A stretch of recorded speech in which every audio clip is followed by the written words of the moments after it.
수천 년 동안 성경은 신성한 예언의 책으로 숭배되어 왔습니다.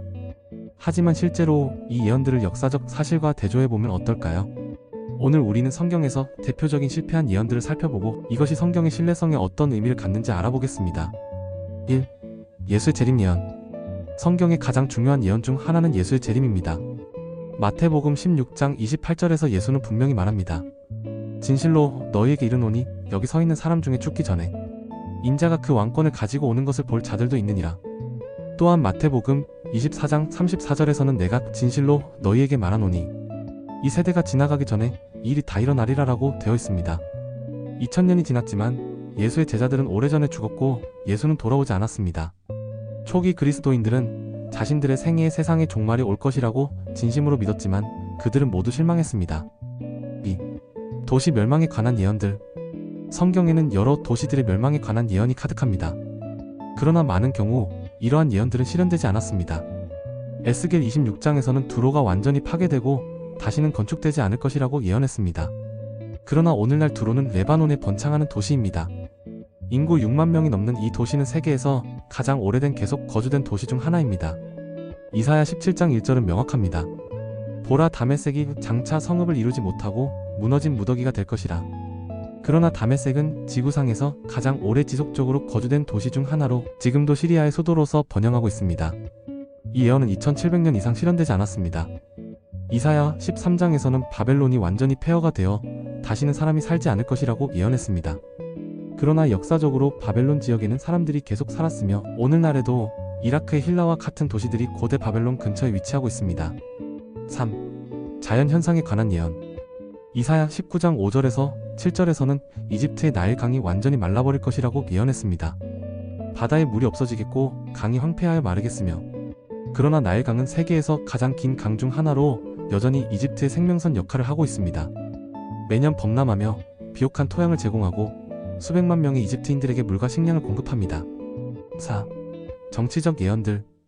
성경은 정치적 왕국과 지배에 관한 많은 예언을 포함하고 있지만 이들 중 많은 것이 실현되지 않았습니다.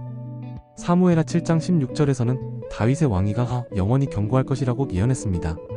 그러나 다윗 왕조는 바벨론 포로 이후 실질적으로 끝났으며 현대 이스라엘은 다윗의 후손이 다스리는 왕국이 아닙니다. 예레미야 43장에서는 느부갓네살이 이집트를 완전히 정복할 것이라고 예언했지만 역사적 기록에 따르면 그는 이집트의 일부분만 정복했고 지배를 유지하지 못했습니다. 5. 종말론적 예언. 마가복음 13장에서 예수는 성전 파괴와 함께 우주적 재난과 자신의 재림이 일어날 것이라고 예언했습니다. 그날 환난 후에 해가 어두워지며 달이 빛을 내지 아니하며 별들이 하늘에서 떨어지며 그때 인자가 구름을 타고 오는 것을 보리라. 예루살렘 성전은 실제로 기원 후 70년에 파괴되었지만 우주적 재앙이나 예수의 구름을 타고 오는 재림은 일어나지 않았습니다. 성경은 이러한 사건들이 동시에 일어날 것이라고 명확히 예언했지만 2000년이 지난 지금까지 실현되지 않았습니다. 6. 사후 예언의 가능성.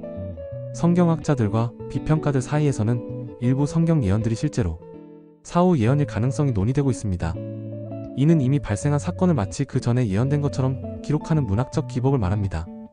이러한 사례로 지목되는 몇 가지 예들을 살펴보면 많은 비평적 학자들은 다니엘서가 주장하는 6세기 BC가 아닌 2세기 BC 마카비 시대에 작성되었다고 봅니다. 다니엘서 11장에 나오는 안티오쿠스 4세 에피파네스 시대에 대한 매우 상세한 예언들은 실제로는 이미 발생한 사건을 회고적으로 기록했을 가능성이 있습니다. 일부 학자들은 신명기가 요시야 왕 시대에 작성되었으며 이미 발생한 이스라엘 왕국의 몰락을 예언으로 표현했다고 주장합니다. 복음서들이 대부분 기원 후 70년 예루살렘 성전 파괴 이후에 작성되었기 때문에 일부 학자들은 마가복음 13장과 같은 구절들이 이미 발생한 사건을 예수의 예언으로 소급하여 기록했을 가능성을 제기합니다. 일부 학자들은 출애굽 이야기에 나오는 예언적 요소들이 실제 역사적 사건 이후에 형성되었을 가능성을 제시합니다. 이러한 사후 예언 현상은 고대 근동 지역의 문학에서 흔히 볼 수 있는 기법이었으며 이는 당시 저자들이 역사적 사건에 신학적 의미를 부여하고 하나님의 섭리를 강조하기 위한 방법으로 사용되었다고 볼 수 있습니다. 결론. 우리가 살펴본 성경의 실패한 예언들은 단순한 오류가 아닙니다. 이것들은 성경이 신의 영감을 받은 무오류한 책이라는 주장에 의문을 제기합니다. 물론 신학자들과 신앙인들은 이러한 예언들을 다양하게 해석합니다. 일부는 이를 조건부 예언이나 비유적 언어로 이해하며 또 다른 이들은 미래에 실현될 수 있는 것으로 보기도 합니다. 모든 종교 텍스트가 그렇듯 성경도 특정 시대와 장소에 살았던 사람들에 의해 쓰여진 역사적 문서입니다. 이러한 실패한 예언들을 인정하는 것은 신앙을 버리라는 것이 아니라 종교 텍스트를 더 비판적이고 역사적인 맥락에서 바라보라는 초대입니다. 진정한 지식 추구에는 우리가 소중히 여기는 신념일지라도 그것을 검증하는 용기가 필요합니다. 이 영상이 마음에 드셨다면 구독과 좋아요 부탁드립니다. 여러분의 생각과 의견은 언제나 환영합니다.